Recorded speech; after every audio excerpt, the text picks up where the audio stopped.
He pretty much said that they've hiked a lot.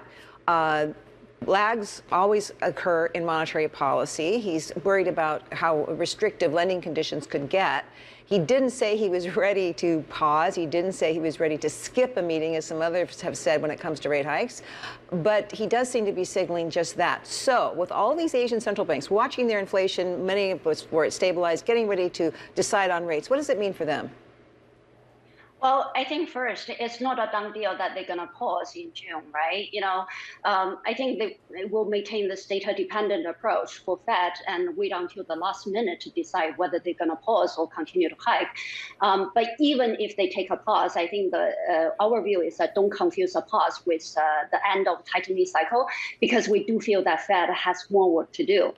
That said, I think, for the central banks in the region, right?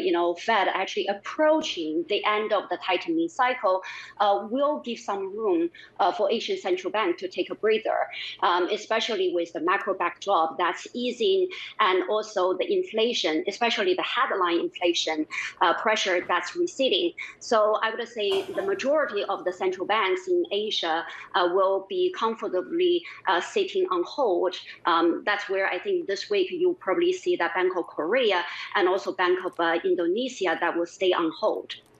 Now, China skipped on the MLF, the medium-term lending facility rate cut that some people were expecting last week. We've got the loan prime rate move to get the banks to lower their rates. Likewise, not expected to do anything.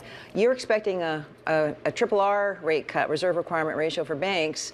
How badly does China need a stimulus, and how much will a triple R rate help? Yeah, I think, look, I mean, China's economy is in a transition, right, from a narrow, fast rebound after the reopening to a broad-based but slow recovery in the private sector. Now, I think the April data was showing that the pent-up demand is fading pretty fast, but it takes pretty long to heal the private sector confidence and balance sheet. So to that extent, I do think that additional policy support is needed. But I think monetary policy,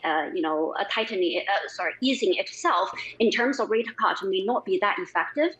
So at this moment, I do see that central bank is reluctant to cut policy rate, but they are actually trying to guide down the market interest rate by injecting more liquidity. Last week you do see the larger scale of MOF operation. So to that extent, I do think that reserve requirement ratio is more likely than a policy rate cut.